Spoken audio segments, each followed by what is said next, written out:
Hello everybody, welcome to impulse batch doubt कट्टा. मी कार्तिक चव्हाण आणि या वीकमध्ये मी मॅथमॅटिक्सचे डाऊट घेणार आहे. तर या वीकमध्ये पण आपले वेक्टरचे डाऊट्स आहेत मॅथ्समध्ये. तर मग थोडे कमी डाऊट्स आलेत, त्यामुळे लास्ट वीकला बऱ्यापैकी डाऊट्स क्लिअर झाल्यामुळे बऱ्यापैकी क्वेश्चन्स इझी आहेत. सो हे 6 आणि हे 4 क्वेश्चन मी वेक्टरचे घेतलेत. एक ॲक्च्युली इंटिग्रेशनचा क्वेश्चन टाकला होता कोणीतरी, तो मी घेतला आहे. आणि हे 2 लाईनचे क्वेश्चन्स आहेत, हे पण घेतलेत. तर फर्स्ट क्वेश्चन स्टार्ट करूया की ABC are position vectors of three collinear points such that C bar is L times A bar and M times B bar.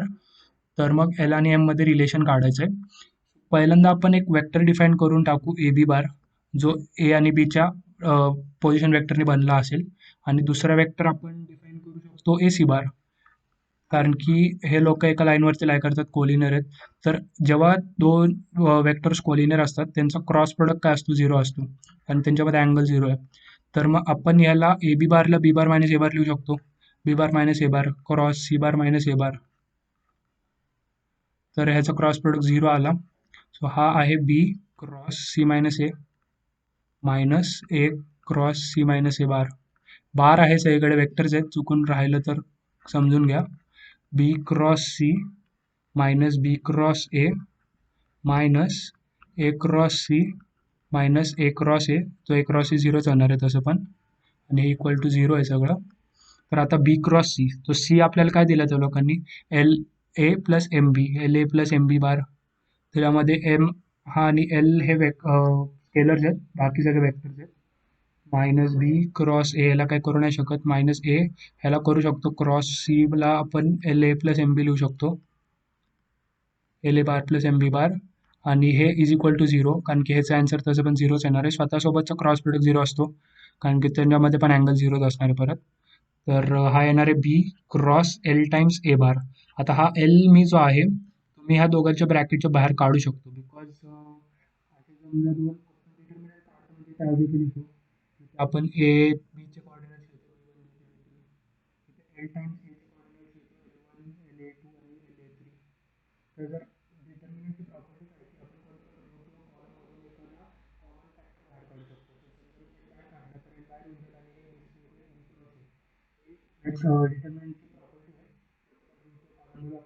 आपण कॉमन काढू शकतो एखाद्या फॅक्टर. तर हा एल बाहेर येऊन जाईल. त्यानंतर हे मायनस बी क्रॉस ए येईल, मायनस हे ए क्रॉस एल बाहेर आला, ए क्रॉस ए 0 होणार आहे तो. त्यानंतर मायनस ए क्रॉस बी आणि एम बाहेर आहे, मागासारखं लॉजिकने एम पण बाहेर होऊन जाईल, is equal to 0.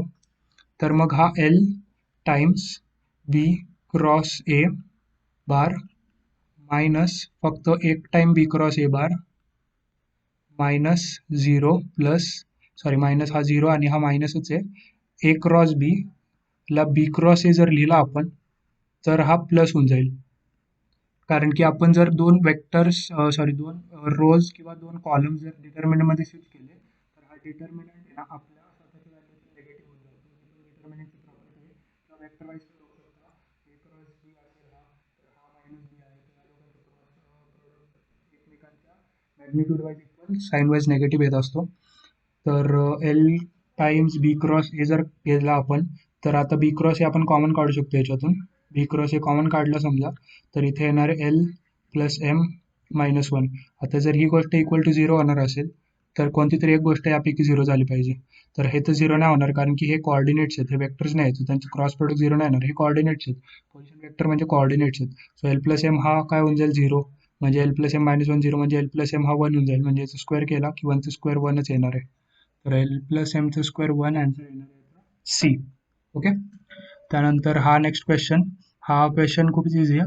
If a vector of length 3 perpendicular to each of this then it is what.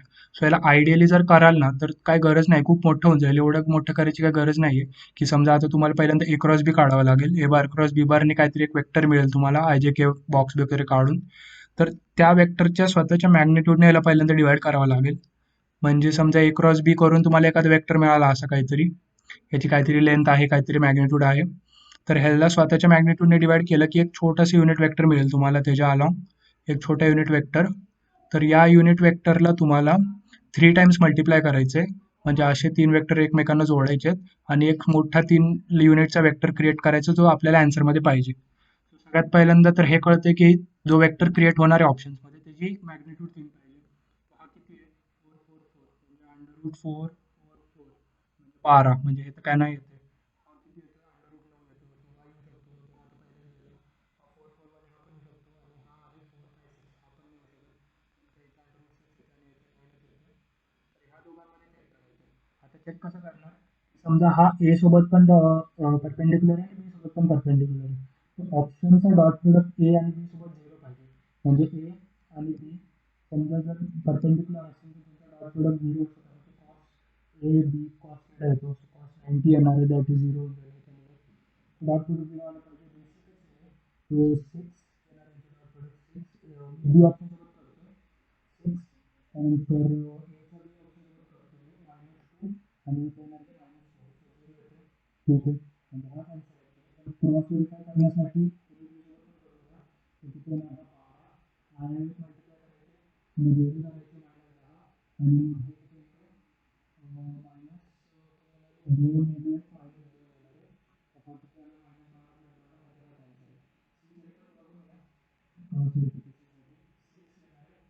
Plus 2 येणार आहे आणि -4 येणार आहे. हा त्याला परपेंडिक्युलर आहे हा पण नाही आयडियल मेथडनी करत बसाल तर खूप टाइम जाईल. त्यापेक्षा असं करायचं वेक्टरचा हेच फायदा असतो की MCQ मध्ये ऑप्शनच हेल्प करतात वेक्टर लाईन्समध्ये. आणि हा क्वेश्चन आहे ए बार दिलाय बी बार दिलाय तर आपल्याला ए क्रॉस बी काढायचा आहे. सो हा तर बेसिकच क्वेश्चन आहे खूप असं डाऊट विचारलाय उगाचच. तर इथे आय जे के लिहायचं त्यानंतर इथे 2 1 -1 लिहायचं इथे लिहायचं बी बार दॅट इज 1 -2 2 हे दोघं वेक्टर लिहिले मी ए बार बी बार. तर मग इथे लिहायचं आय जे आय कॅप हा कॉलम हा रो सोडून द्यायचा मायनस साईन द्यायची जे कॅपला. त्यानंतर इथे हा रो हा कॉलम सोडला की हा 4 -1 म्हणजे +1 प्लस के कॅप लिहायचं. त्यानंतर इथे लिहायचं हा रो हा कॉलम सोडला -4 -1 हा किती येणार आहे -5 जे -5 के कॅप -5 कॉमन काढलं की हे प्लस आन्सर येणार आहे. ह्याचा हाच आहे म्हणजे इझी डाऊट ठीक आहे. नेक्स्ट क्वेश्चन पण सेमच आहे की ए बार जो आहे तो या दोघांचा क्रॉस प्रोडक्ट आहे. तर मग ए बारचं मॅग्निट्यूड काढायचं. सिमिलरली असं करायचं असं काहीतरी येईल आपल्याला आन्सर. सो त्याचा अंडर रूट कोएफिशियंटचे स्क्वेअर्स घ्यायचे दॅट इज त्यांचा मॅग्निट्यूड येऊन जाईल. सो इथे परत आय जे के त्यानंतर 1 2 -4 त्यानंतर 1 -1 आणि किती 2 हे घेतला मॉडमध्ये ते येणारे आय कॅप इंटू हा सोडला 4 -4 मायनस जे कॅप करून हा गेला 2 -4 म्हणजे +4 होऊन जाईल. हा सोडला हा सोडलेला ना. सो 2 -4 मग प्लस के कॅप करून हा -1 -2 -1 -2 सो हा किती येणार आहे कोएफिशियंटचे काम आहे आपलं सध्या तो तर 0 झाला आहे वाला. तो दिस इज -6 जे कॅप आणि हा -3 के कॅप. सो मॅग्निट्यूड काय असतो अंडर रूट ह्याचा कोएफिशियंट स्क्वेअर प्लस ह्याच्या आय असतं तर त्याचा पण घेतला असता. सो 0 स्क्वेअर म्हणजे 0 प्लस 6 स्क्वेअर 36 प्लस ह्याचा 9 येणार आहे.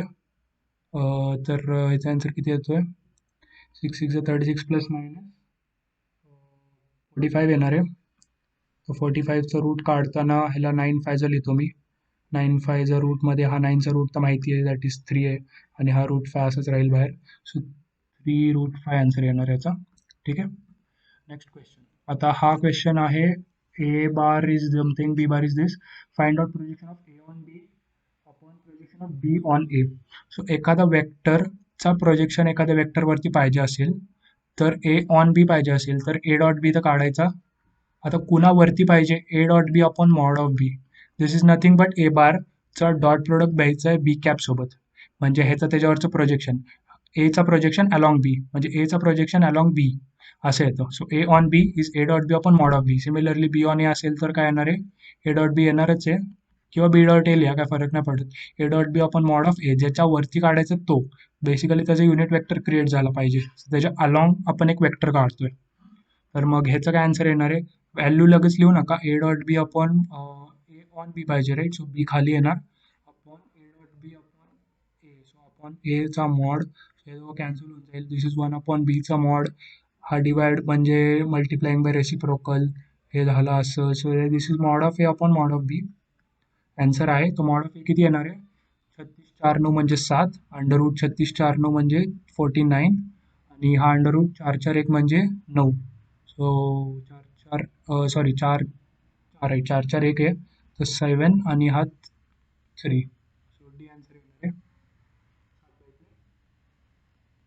ओके. सो नेक्स्ट क्वेश्चन, ए प्लस बी हा जर सी असेल आणि ए बी सीचे मॉड माहिती आहेत म्हणजे मॅग्निट्यूड, तर आपल्याला अँगल ए आणि बी मधला फाइंड करायचा आहे. तर ह्याला 2 वेज आहेत सॉल्व्ह करायचे ॲक्च्युली. सो दोन्ही मेथड सांगतो मी, की ए प्लस बी, समजा ए बार प्लस बी बार हा तुमचा समजा सी बार आहे दिलं आहे, ए प्लस बी सी.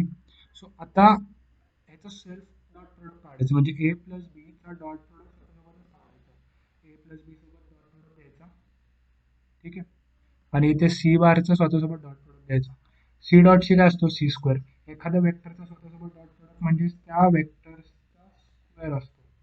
किंवा ह्याला असं नका सांगू, असं नका लक्षात ठेवू, ए डॉट एचा क्रॉस प्रोडक्ट ए स्क्वेअर, त्यानंतर प्लस हा ए डॉट बी, ए डॉट बी येणार आहे कारण की त्यांच्यामधल्या अँगलला माहिती, तर त्याला असंच लावावं लागेल. मग परत प्लस बी डॉट ए म्हणजे हेच प्लस हे 2 टाइम्स प्लस हा mod of B square equal to C square. तर मग ए स्क्वेअर म्हणजे काय, मॉड ऑफ ए चा स्क्वेअर म्हणजे 9 प्लस 2 टाइम्स ए बी, म्हणजे हा ॲक्च्युली मॉड असतो, म्हणजे असं लिहू शकता एकतर की असं वेक्टरचा मॉड, किंवा विदाउट वेक्टरचा साईन लिहिला तर तो मॅग्निट्यूड रिप्रेझेंट करतो तसं पण. हा 2 times A bar dot B bar plus बीचा स्क्वेअर म्हणजे 25, आणि हा किती 49 सीचा स्क्वेअर. तर मग हा किती येणार आहे 2 टाइम्स ए बी. आता हा mod of A, A dot बीचा ॲक्च्युली मिनिंग काय की एचा मॉड इंटू बीचा mod into cos of angle between them, cos of angle between A आणि बी थीटा. हा किती येणार आहे 49 minus 25 minus 9. So this is हा 40 करेल, 40 मायनस 25 15. सो 15 इज इक्वल टू 2. ए किती आहे 3 5, 3 into 5 into cos is equal to 15 cos of theta. तर मग 2 कॉस थीटा 1/2 आला, हा 2 इथून इथे गेला, तर थीटा किती येणार 60 डिग्री येणार आहे. कॉस इनवर्स काढायचा, 60 डिग्री अँगल आहे त्या दोघांमध्ये. सो ह्याला दुसरा मेथड कोणता आहे, जर हा मेथड समजा नाही आठवला किंवा असं स्क्वेअर वगैरे करायचं असतं, तर ही जी कंडिशन आहे, ही जी पर्टिक्युलर कंडिशन आहे, वेक्टर प्लस एक वेक्टर इज सी वेक्टर, तर ही एक ट्रायंगल फॉर्म करतो. म्हणजे हे एक ट्रायंगल फॉर्म करतो ॲक्च्युली. हा समजा ए बार असा असेल, हा समजा बी बार असा असेल, तर हा सी बार येणार आहे असा. म्हणजे ए असा आलो, इथेपर्यंत आलो, इथून इथे आलो, थोडक्यात इथून इथे आलो. सो ए प्लस बी जेव्हा सी असतो त्याचा ॲक्च्युअल मिनिंग हा असतो वेक्टर. हा ट्रायंगल लॉ सारखा आहे, आपला माहिती आपल्याला ट्रायंगल लॉ आहे. तर हा आपल्याला हा अँगल नाही काढायचा ॲक्च्युली, हा मी थीटा लिहितोय किंवा याला फाय लिहितो. हा अँगल नाही आपला आन्सर, कारण की थीटा आपला आन्सर आहे. सो हा फाय आहे. हा का नाही आन्सर ते सांगतो नंतर. तो इथे तुम्ही ह्याला एच्या अपोजिट ए आहे, सीच्या अपोजिट सी आहे आणि बीच्या अपोजिट बी आहे. तुम्ही ट्रिग्नोमेट्रीमध्ये शिकला असाल, कॉसची काय असतो, कॉसची असतो opposite side B square plus C square, B square plus A square minus C square upon 2ab असं काढू शकतो. सो कॉस सी काय येतो आपला, तो येतो बी स्क्वेअर म्हणजे किती येतो B square, B square is 25 plus A square is किती 9 minus C square is 49 upon 2 into A किती आला 3 इंटू बी किती आला 5. 2 3 5चं मल्टिप्लिकेशन आहे.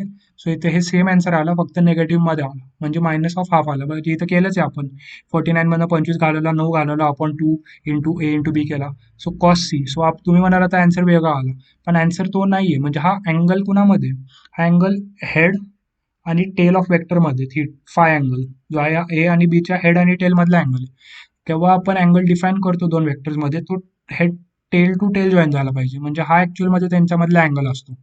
सो आपल्याला हा अँगलमध्ये इंटरेस्ट नाही, आपल्याला ह्या अँगलमध्ये इंटरेस्ट आहे, म्हणजे ह्या अँगलमध्ये आपल्याला इंटरेस्ट आहे. This is our actual answer. So आपण हा अँगल काढून घेऊ आत्ता, आणि मग अँगल किती येणार आहे minus half cos inverse, cos theta जेव्हा नेगेटिव्ह असतो म्हणजे कोणता क्वाड्रंट, हा quadrant cos theta negative, so cos inverse of minus of is pi minus theta, म्हणजे पाय मायनस तो हाफ असतं तर किती आलं असतं 60 डिग्री, दॅट इज π/3, म्हणजे किती आलं 2π/3, म्हणजे 2π/3 60 × 2 इज 120 डिग्री. हा 120 आहे, 120 आन्सर नाही आहे, आन्सर आहे 120चा हा सप्लिमेंटरी कॉम्प्लिमेंटरी अँगल, नाही सप्लिमेंटरी, बरोबर सप्लिमेंटरी अँगल आहे. दॅट इज हा ॲक्च्युली अँगल 180, अख्खा अँगल हा 180 पाहिजे, हा अख्खा, त्यातला हा 120 आहे तर हा उरला किती, 60 उरला, तर 60 इज द आन्सर. सो इथे थोडंसं चुकू शकतो, ऑप्शन नव्हता पण असं चुकू शकतो, त्यामुळे सांगितलं की असं चुकायचं नाही आहे. ठीक आहे. So next question is, A vector is given, B vector is given, C is given and they are non coplanar, तर मग मॉडचा आन्सर 0 असेल तर एबीसीचा व्हॅल्यू काय पाहिजे. तो आता सगळ्यात पहिल्यांदा ते नॉन कोप्लॅनर दिलेत म्हणजे काय, त्याचा काहीतरी यूज असेल. नॉन कोप्लॅनर आहेत म्हणजे त्यांचा मॉड जो आहे तो नॉन झिरो पाहिजे, म्हणजे मॉड ऑफ एचे कोएफिशियंट इज 1a², त्यानंतर हा आहे 1b² त्यानंतर 1c² ह्याचा मॉड नॉन झिरो असणार आहे, कारण की ते नॉन कोप्लॅनर आहेत. कोप्लॅनर असते तर त्यांचा मॉड म्हणजे त्यांचा STP स्केलर ट्रिपल प्रोडक्ट जो असतो तो झिरो असला असता. स्केलर ट्रिपल प्रोडक्ट A×B.C किंवा A.B×C तो झिरो आला असता, पण हे नाही येणार बिकॉज नॉन कोप्लॅनर आहेत. सो या मॉडची व्हॅल्यू काढायची आहे ना, A² 1+A² हे ॲक्च्युली थोडीशी डिटर्मिनंट प्रॉपर्टी बेस्ड क्वेश्चन आहे. त्यामुळे जर तुम्हाला डिटर्मिनंट ह्याच्यात नसेल, म्हणजे सीईटीच्या सिलेबसमध्ये यावरती नसेल ना, तर असं क्वेश्चन नका एक्सपेक्ट करू, कारण काय डिटर्मिनंटच्या प्रॉपर्टीवरती थोडासा बेस्ट आहे जास्त. असं नाही की येणार नाही, 11वीत झालं असेल पण तरी त्यातलं त्यात. सो ह्याला आपण कसं लिहू शकतो, एखादा वेक्टर जर एखादा डिटर्मिनंट जर या प्लसच्या फॉर्ममध्ये असेल ॲडिशन, तर ह्याला आपण असं स्प्लिट करू शकतो, b² आणि 1 c² आणि 1 ह्याचा डिटर्मिनंट प्लस अजून एक डिटर्मिनंट जो आहे a² आणि a³ त्यानंतर b² आणि b³ मग c² आणि c³. ओके, तर ह्याला फर्दर सॉल्व इथं करतो. सर आता हा जो आहे हा पहिला मॉड मी असंच लिहितो, याच्यात काय करत नाही, मी असं ह्याला रिप्रेझेंट करतो फक्त. ठीक आहे, तर ह्याचा आन्सर जे आहे ते तुम्हाला 0 पाहिजे अशी कंडिशन दिली आहे. तर आता मगाशी सांगितल्याप्रमाणे तुम्ही कोणत्या पण एका रो किंवा कॉलममधून एखादं पर्टिक्युलर एलिमेंट कॉमन काढू शकता, कोणत्या पण रो. सो मी या रो मधून काढतो, फर्स्ट रो मधून ए कॉमन काढतो. सो इथे काय उरलं, एक गेला तो 1 उरला ए, आणि इथे उरला a², मॉड कम्प्लीट, ए बाहेर आला. बी काढतो म्हणजे इथे 1b² उरेल, मग बी बाहेर आला, आणि इथून सी काढतो म्हणजे 1 सी आणि c² उरेल म्हणजे सी पण बाहेर आला. आता हा जो वेक्टर हा जो आहे हा 1a² आहे आणि हा a² 1 आहे.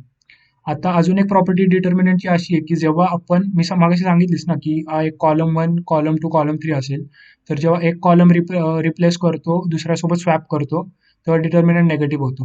तर आपण काय करणार आहे या केसमध्ये की आपण 2 वेळेस स्वॅप करणार आहे. हा इथे नेणार आहे, ठीक आहे, म्हणजे हा इथे येणार आहे, आणि नेक्स्ट की ह्याच्यामध्ये आपल्याला ABC मध्ये नको, ABC कडेला पाहिजे म्हणजे, आणि A² B² मध्ये पाहिजे. हा जो इथे आला होता त्याला परत इथे घेऊन येणार आहे. बेसिकली करून दाखवतो मी. तर इथे A² येणार आहे फर्स्ट स्वॅपमध्ये, A² B² C² हा 1 1 1 कडेला गेला, मध्ये ABC तसाच आहे, काय फरक नाही पडला. तर हा वेक्टर जो आहे हा डिटर्मिनंट जो आहे हा नेगेटिव्ह आहे, -1 times of this vector actually. ठीक आहे, आता परत मी एकदा स्वॅप करणार आहे कोणामध्ये, ह्या दोघांमध्ये. या दोघांमध्ये परत स्वॅप केलं की हा इक्विव्हॅलंट कसा दिसेल याचा, ए इथे येणार, बी इथे येणार, सी इथे येणार, A² B² आणि C² इथे येणार आहे, 1 1 1 इथे येणार आहे. ठीक आहे, हा मॉड आहे, हा ह्याच्यासोबत ॲड होतोय, दिस प्लस तो मॉड ज्याला मी लिहित नाही सारखं सारखं तो मॉड.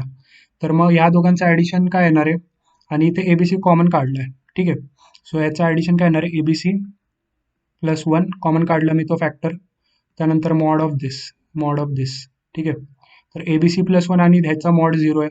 सो हा 0 पाहिजे किंवा हा 0 पाहिजे. आता हा तर 0 नाही आहे, आपण इथे प्रूफ केलं हा 0 नाही, बिकॉज ते नॉन कोप्लॅनर आहेत, त्यामुळे हा मॉड 0 नाही आहे. तर मग ABC + 1 0 पाहिजे. सो ABC किती पाहिजे, -1 पाहिजे. ठीक आहे, सो आन्सर -1 आहे याचा, दॅट इज डी ऑप्शन.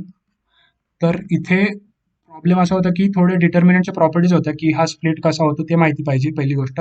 त्यानंतर हा इथे स्वॅप केला आणि मग हा इथे स्वॅप झाला. त्यानंतर अजून एकदा स्वॅपिंग केलं म्हणजे काय केलं की -1ला मी -1 टाइम्स परत म्हणजे -1 इंटू मी -1 केलं परत एकदा. तर हे झालं पॉझिटिव्ह म्हणजे तोच परत आला. सो ह्याला ह्याच्यासोबत ऍड करतोय मी आता. तर हा सेम डिटर्मिनंट आहे, हा सेम डिटर्मिनंट आहे. इथे लिहिलाय बघा मी, तोच डिटर्मिनंट आहे ज्याला मी लिहित नाही परत परत. तर मग याला एबीसी बाहेर होता आपल्याकडे कॉमन काढलेला, त्याला तर मी काय करत नव्हतो. सो एबीसी +1 होणार आहे कॉमन काढल्यामुळे, हा मॉड आहे आणि 0. सो एबीसी आणि हा मध्ये कोणतरी एक 0 पाहिजे, हा 0 नाही बिकॉज ते नॉन को प्लॅनर होते. को प्लॅनर असते तर तो 0 झाला असतो. सो एबीसीची व्हॅल्यू -1 येणार आहे. ठीक आहे. Okay, so what is the area of triangle whose vertices are. So हे सॉल्व्ह करायचं आपल्याला. सो अजून करेक्ट ट्रायंगल आहे कोणतं तरी, ए बी सी दिलेत त्याचे कोऑर्डिनेट्स याचे, मी लिहित नाही बसत. ठीक आहे. तर तुम्हाला एक हे माहिती पाहिजे की स्केलर प्रोडक्ट जो असतो, scalar product sorry vector product जो असतो, दॅट इज क्रॉस प्रोडक्ट आपण ज्याला बोलतो, त्याचा ऍक्च्युअल सिग्निफिकन्स काय, फिजिकल सिग्निफिकन्स काय. दिस गिव्स म्हणजे दोन वेक्टर्सचा जर आपण क्रॉस प्रोडक्ट काढला ना एबीचा, तर ए क्रॉस बी ऍक्च्युअली आपल्याला काय देतो, यांचा जो पॅरलोग्राम कम्प्लीट होतो ना, त्या अख्ख्या पॅरलोग्रामचा ना एरिया देतो हा, ह्याचा एरिया देतो हा फिजिकल सिग्निफिकन्स. ह्याचा मॅग्निट्यूड काय, हा नाही, ह्याचा मॅग्निट्यूड आपल्याला तो एरिया देतो अख्ख्या पॅरलोग्रामचा. सो ह्या ट्रायंगलला जर मी कम्प्लीट केला असं जर मी कम्प्लीट केला, तर हा अख्खा पॅरलोग्राम आहे. तर ह्याचा एरिया कोण देणार, ए बी बी सीचा क्रॉस किंवा ए बी ए सीचा क्रॉस, कोणाचा पण दोघांचा क्रॉस घ्या, ए बी आणि बी सीचा क्रॉस घेऊ आपण पहिले. बी बार मायनस ए बार दिसेल. So B bar minus A बार म्हणजे 2 मायनस -1 इज 3, -1 -2 इज -3 आणि 2 -1 इज 1. ए बी नंतर ए बी नंतर बी सी काढतो. त्यानंतर बी सी किती, 1 -2 इज -1, 1 -1 इज 2, दॅट इज 1 + 1 आणि 1 -2 इज -1 अगेन. सो 3 -3 1 आणि -1 2 1. सो यांचा क्रॉस प्रोडक्ट घेऊ आता आपण. तो काय येणार आहे, आय जे के, परत बॉक्स काढला आय जे के, 3 -3 1, त्यानंतर -1 2 -1, त्यामध्ये आय कॅप इंटू हे झाकलं 3 -2 मायनस साईन देऊन जे कॅप, मग हे झाकलं जेवाला कॉलम जेवाला रो, -3 मायनस ऑफ -1 म्हणजे +1, मग प्लस देऊन के कॅप काढला, हा झाकला 6 आहे, हा minus of -3 into -1 is +1. Okay.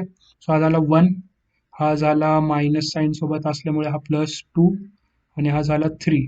I जे के आहे, याला आय जे के प्लस आहे, हा पण पॉझिटिव्ह आहे. सो आपल्याला इंटरेस्टेड आहे त्यांच्या कोएफिशियंट्समध्ये, दॅट इज 1 चा स्क्वेअर 1, 2 चा स्क्वेअर 4, 3 चा स्क्वेअर 9.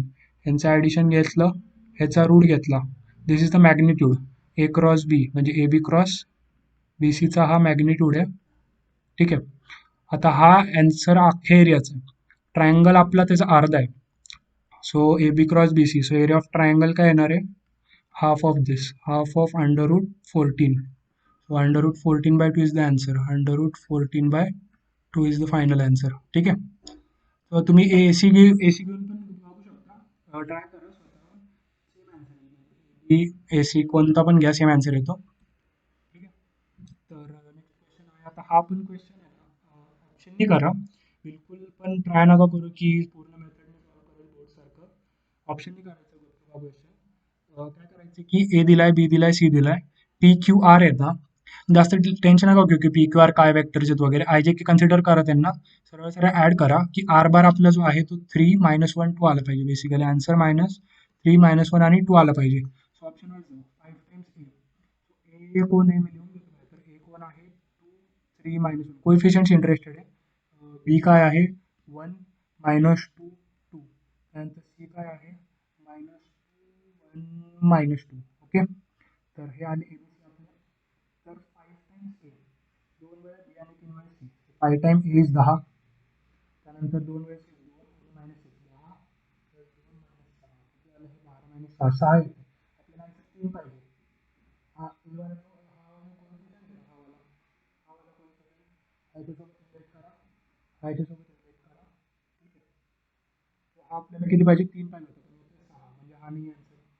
बी ऑप्शनकडे जा, 3 वेळेस ए म्हणजे हा 6 आला, सी 6 आला, 5 वेळेस बी, 5 वेळेस बी म्हणजे 5 5.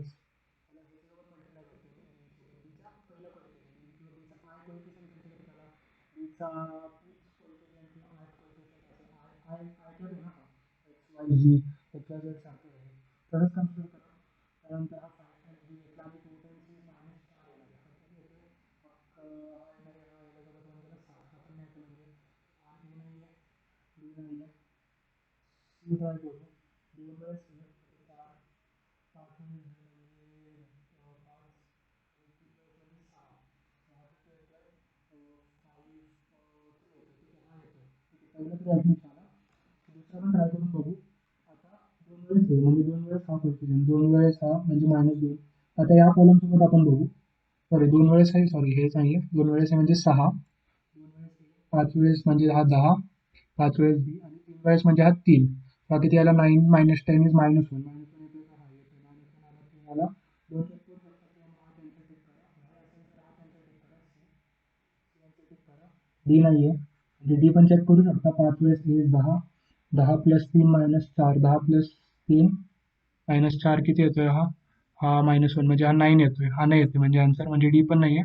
सो सी आन्सर आहे याचा. सो लास्ट ऑप्शन चेक करू शकता. 2 वेळेस हा, त्यानंतर 5 वेळेस हा म्हणजे 10 आणि हा 3 वेळेस म्हणजे -6 ह्याच्यासोबत 2 वेळेस, 5 वेळेस आणि 3 वेळेस. सो -2 येणार आहे याचा आन्सर. सॉरी सॉरी +2 येणार आहे, +2. 8 आणि -8 + 10 +2 ठीक आहे. ऑप्शनने जायचं अशा केसेसमध्ये. पूर्ण सॉल्व्ह कराल तर मग काहीतरी लॅम्बडा, म्यू, ओमेगा असं घेऊन सॉल्व्ह करावं लागेल पूर्ण. त्यापेक्षा असं सॉल्व्ह करत जा. ठीक आहे.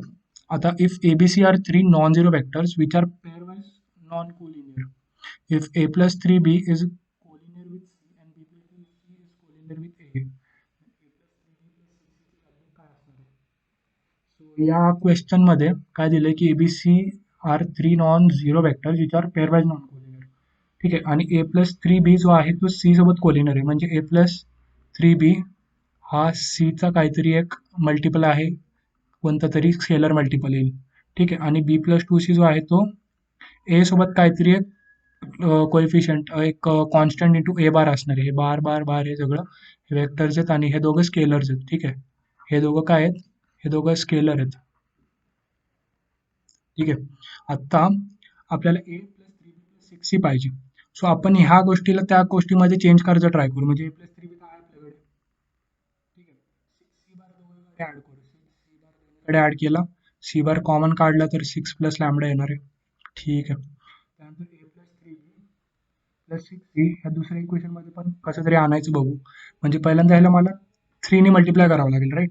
सो हा 3ने मल्टिप्लाय झाला की 3B 6C येणार आहे आणि इथे 3 म्यू टाइम्स ए बार येणार आहे. ठीक आहे. आता काय मिसिंग आहे? ए बार एक मिसिंग आहे या साईडला. त्या साईडला मी ए बार ॲड केला दोन्ही साईडला ए बार ॲड केला मी, की हा येणार आहे 3 टाइम्स म्यू प्लस 1 आणि ए बार. ठीक आहे. सो ही दोन L H S equal R H S equate करून टाकायचे. 6 plus lambda times A bar is equal to 3 times mu plus 1 A bar. आता हे गोष्ट ह्याच्यासोबत इक्वल आहे. आता सी झिरो नाही आहे आणि ए पण झिरो नाही आहे. सी आणि ए काहीतरी व्हॅल्यूज आहेत. सो आपण ह्या गोष्टी दोघांना जर इक्वेट करायच्या असतील तर आपण सॉल्व्ह तर नाही करू शकत त्याला फर्दर. तर दोन इक्वेशन दोन अननोन येणार नाहीत. तर मग ह्याचा आन्सर असं येणार आहे की हा गोष्ट आणि ही गोष्ट दोन्ही पण झिरो येणार आहे. कारण की अननोन जास्त आहेत, इक्वेशन कमी आहेत. तर ट्रायव्हियल सोल्युशन म्हणून असते फक्त तेवढंच सोल्युशन असते की झिरो. जे काही कोएफिशियंट्स आहेत, जे काही अननोन्स आहेत ते झिरो असले पाहिजेत. ठीक आहे. कारण की इक्वेशन जास्त नाही आहेत, इक्वेशन एकच आहे आपल्याकडे, अननोन दोन आहेत, तर सॉल्व्ह नाही करू शकत. तो ट्रिव्हियल सोल्युशन असणार आहे आणि ही गोष्ट झिरो होणार आहे. आणि ही जी आहे 6 प्लस लॅम्बडा हे झिरो व्हायला पाहिजे. ठीक आहे. हे किंवा हे दोन्हीपैकी एक काहीतरी एक झिरो झालं पाहिजे तरच आन्सर येणार आहे झिरो. सॉरी हे आणि हे झिरो व्हायला पाहिजे ना, कारण की हे झिरोला मल्टिप्लाय होईल आणि हे पण झिरोला मल्टिप्लाय होईल तर आन्सर झिरो होऊन जाईल. ठीक आहे. तर 3 म्यू प्लस 1 तर म्यूची व्हॅल्यू -1/3 आणि इथून लॅम्बडाची व्हॅल्यू -6. ठीक आहे. लॅम्बडा म्यू मिळाला. आपल्याला फायनल आन्सर या गोष्टीचं पाहिजे. ही गोष्ट म्हणजे ही गोष्ट म्हणजेच हे, म्हणजे इथं -6 टाकलं की झिरो येणार आहे. C into 6 -6 C bar that is zero. इथे जर -1/3 टाकला तर हे येणार आहे 3 into -1/3 plus 1 into A bar, ते पण येणार आहे किती? झिरो. सो याचा आन्सर फायनली येणार आहे झिरो. खूप फेमस क्वेश्चन आहे हा ॲक्च्युली, सगळ्या पुस्तकात असतो, टार्गेट मार्वेल वगैरे असं सॉल्व्ह करायचं होतं हा. ठीक आहे. आता हा इंटिग्रेशनचा जो क्वेश्चन आहे हा ॲक्च्युली थोडा चांगला क्वेश्चन आहे खूप, कारण की असे फ्रॅक्शनवाले क्वेश्चन चांगला क्वेश्चन आहे हा, तो म्हणून मी हा घेतलाय. आय जो इंटिग्रेशन आहे तो आपल्याला दिलाय dx अपॉन x-2 आणि x+3 ची पॉवर थोडीशी अवघड आहे. ठीक आहे, तर ह्याच्यातून एक गोष्ट कळतीये ना की तुम्हाला 1/च्या अंडर रूट अपॉन जर मध्ये काहीतरी असेल तरी तुम्हाला इंटिग्रेट नाही करता येणार. तो either you have to take it up, म्हणजे वरती घेऊन जावं लागेल, किंवा काहीतरी असं करून या दोघांमधून अशा गोष्टीला सबस्टिट्यूट करायचं की हे दोघं dx सोबत dt करून टाकतील, म्हणजे त्या फंक्शनला आपण टी टाकू शकतो. सो अशा टाईपचे क्वेश्चन मला लक्षात ठेवा इथून पुढे की x-2 जो आहे तो जो आहे त्याला आपण नॉर्मल पॉवरमध्ये कन्वर्ट नाही करू शकत की 7चा कोणता तरी एक असा टेबलमधून 8 क्रिएट केला, असं नाही. पण इथे कसं होतं की क्रिएट होऊ शकतोय की ह्याला जर मी 9ला डबल केला 18, किंवा असं बेसिकली कुणाला तरी एकाला तुम्ही आहे ना चांगल्या ह्याच्यामध्ये आणा, म्हणजे ते थोडंसं ऍड होऊन वगैरे ना त्याची पॉवर फ्रॅक्शनमध्ये नाही राहायला पाहिजे. सो ह्याला 7/8 करतो आणि ह्याला 7 प्लस ह्याला 2/8 लिहितो. ठीक आहे, 9 करायचं ना, बेसिस सेम पॉवर ऍड होऊन जाईल. हे मी सेमच गोष्ट परत लिहिली. तर आता आपलं काय होणार आहे की मला आता या गोष्टीमध्ये इथून पुढे ही एक स्टेप तुम्हाला इथून पुढे लक्षात ठेवायची की x-2 upon x-3 x+3 basically मी एक कॉमन काढल्यासारखं केलंय. ठीक आहे, 7/8 x+3 असंच आहे इथे, x+3 असंच आहे. आता ही गोष्ट जी मी एक्स्ट्रा लिहिली त्याला कॅन्सल करायला मी इथे x+3 लिहितो, म्हणजे ही गोष्ट याच्यासोबत कॅन्सल झाली आणि आहे ते इक्वेशन परत जनरेट करण्यासाठी मी x+3 मी एकदा परत लिहितोय. मी तेच इक्वेशन लिहिलंय, फक्त थोडंसं वेगळ्या पद्धतीने लिहिलंय की हा समजा ह्याच्यासोबत कॅन्सल झाला, ह्याच्यासोबत हा कॅन्सल झाला समजा टर्म, तर हा आणि हा टर्म आधीसारखंच आहे सगळं. ठीक आहे, तर आत्ता हा जो आहे x-2 अपॉन x+3 ह्याला जर मी टी टाकायचं म्हणलं तर ह्याचं डेरिव्हेटिव्ह काय येणार आहे, x+3चा स्क्वेअर खाली ती, ठीक आहे, ह्याचा whole square u/v. So v into v म्हणजे x+3 v into integration of vdx that is 1 minus u into integration of vdx. v चं इंटिग्रेशन काय असणार आहे, 1च असणार आहे परत. ठीक आहे, so basically v into integration of minus u into integration of v केलं होतं. खालती आला x+3चा होल स्क्वेअर, त्यानंतर x+3 minus x x+3 minus x+2 cancel झाला, उरला 5. तो 5 अपॉन x+3चा whole square into dx is equal to dt. Actually हा dt अपॉन dx आहे, dx इथे शिफ्ट केला मी, तर हा 5 जो आहे तो पण मी इथे शिफ्ट करतो. dx अपॉन x+3चा स्क्वेअर दिसला का इथे, dx अपॉन x+3चा स्क्वेअर कसा आला तो स्क्वेअर, एक मिनिट हा 14 आहे. ठीक आहे, 7 7 14, 14 आणि 2 16, तो 16 याला हा. सो हा असा दिसेल आता इथून पुढे की हा जर हा तर मी टी टाकला ना, t⁻7/8 आणि हा x+3ची पॉवर किती येणार आहे, बेसिस सेम पॉवर ॲड होत जातील, 7 + 7 14 + 2 16, 16/8 स्क्वेअर. तर हा गोष्ट तर आपल्याला सापडली इथे, dx अपॉन हे सगळं. तर ह्याला तर मी काय केलं, dt/5 टाकलं, तर इंटिग्रेशन असं येणार आहे 1/5 इथे dt अपॉन इथे t⁻7/8, तो ह्याला t⁻−7/8 लिहिला, 1/5 आहे, इंटिग्रेट करायचं आहे dt सोबत, तर t⁻7/8 प्लस 1 अपॉन -7/8 प्लस 1 -7/8 तो किती येणार आहे 1/8. सर ह्याचा फायनल आन्सर मी थोडंसं इथे लिहितो. ओके, ह्याचा फायनल आन्सर येणार आहे 1/5 आहे अपॉन इथे हे t⁻1/8 आला, आणि हा 1 अपॉन 1/8 तर 8 वरती गेला, हा 1 हा खालती आहे ना 1/8 होता, सो 8 वरती गेला, 8/5 t⁻1/8. आणि टी कोण आहे, टी आहे आपला x-2 अपॉन x+3. सो कोणता ऑप्शन येतो, 8/5 आहे इथे, हा नाही आहे, हा नाही आहे, 8/5 आहे, x-2 वरती पाहिजे, x+3 खालती पाहिजे, जसं आपण इथे केला होता तसं.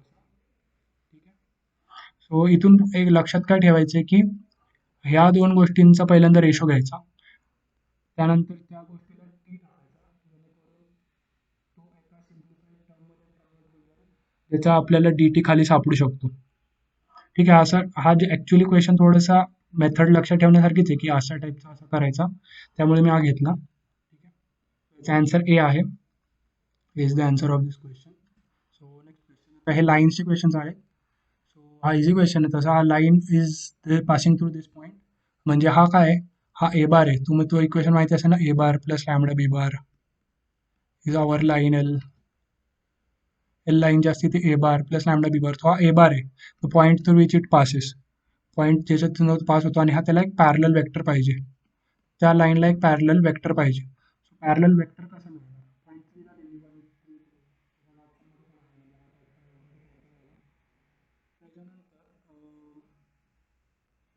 त्यानंतर काय होतं की हा वेक्टर परपेंडिक्युलर हा पण लाईन आणि हा पण लाईन, ही लाईन अशी लाईन समजा, लाईन अशी आहे. एक आपली रिक्वायर्ड लाईन जी आहे ना, ती या दोघांना परपेंडिक्युलर आहे. ही अशी, ही अशी. ही लाईन L1 आहे समजा, ही लाईन L2 आहे, आणि आपल्याला रिक्वायर्ड लाईन L आहे. दोघांना परपेंडिक्युलर ह्या लाईनला आणि या लाईनचा क्रॉस प्रोडक्ट घेतला, L1 L2 चा क्रॉस, L1 क्रॉस L2 जर केला, तर या दोघांच्या या प्लेनला, म्हणजे या दोघं ज्या प्लेनमध्ये लाईन करतायत त्या प्लेनला परपेंडिक्युलर असा एक वेक्टर मिळेल वरती, वरच्या बाजूला. आता हा ह्या दोघांना परपेंडिक्युलर आहे, तरी पण या दोघांना परपेंडिक्युलर आहे. बेसिकली एल आणि त्या दोघांचा क्रॉस प्रोडक्ट मी जो वेक्टर बनेल समजा बी बार, तर हा L bar is parallel to B bar. ठीक आहे, एल जो आपला लाईन आहे बी बारला पॅरलल आहे, तो वेक्टर पाहिजे होता आपल्याला. So हा दोघांचा डी आरचा क्रॉस प्रोडक्ट घ्यायचा, या दोघांचा डी आरचा क्रॉस प्रोडक्ट घ्यायचा. आणि हे डी आर्स असतात ना, माहिती असेल तुम्हाला, हे डी आर्स असतात 2 1 1 1 2 3. या दोघं ह्याला एक पॅरलल वेक्टर बी बार, ह्याचा एक पॅरलल वेक्टर, त्या दोघं वेक्टर्सचा क्रॉस प्रोडक्ट एक पॅरलल वेक्टर आपल्याला या गोष्टीला सापडला या आपल्या रिक्वायर्ड लाईनला. तर या ह्याचा क्रॉस प्रोडक्ट घ्यायचा आय जे के, दॅट इज 2 1 1 आणि 1 2 3 सोबत. आता ॲक्च्युली ह्याचा आन्सर काय येईल, i cap into 3 minus 2 is 1 minus जे cap into 6 minus 2 is 5 plus K cap into 4 minus 1 is 3. So 1 minus 5 आणि 3 आय जे केमध्ये पाहिजेत. सो 1 मायनस 5 3 आणि हा त्याचा आन्सर 1 मायनस 5 3 सी आन्सर येईल. असे हे असणार, आणि हा एक डायरेक्टली दिला जातो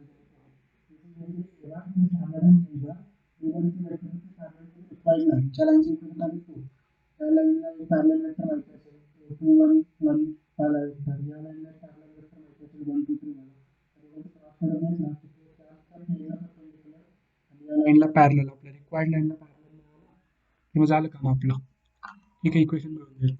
next is distance of a point from the plane. So हा आर कॅप जो असतो, या मला जनरली का अशा एक्स वाय झेडमध्ये मला कम्फर्टेबल वाटतं.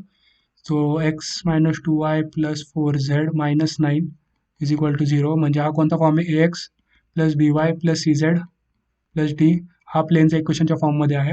आणि फॉर्म्युला काय होता की x1 y1 z1 जर एक पॉईंट या लाईनपासून प्लेनपासूनचा डिस्टन्स काढायचा असेल तर ax1 plus B Y one plus C Z one, C आहे हा, ई नाही आहे, सी आहे, upon A square plus B square plus C square, म्हणजे कोण, हे डीसीज आहेत, याचा रूट, सॉरी याचा root DCs of normal vector, प्लेनचा नॉर्मल वेक्टरचे डीसीज आहेत, डायरेक्शन कोसाइनचे.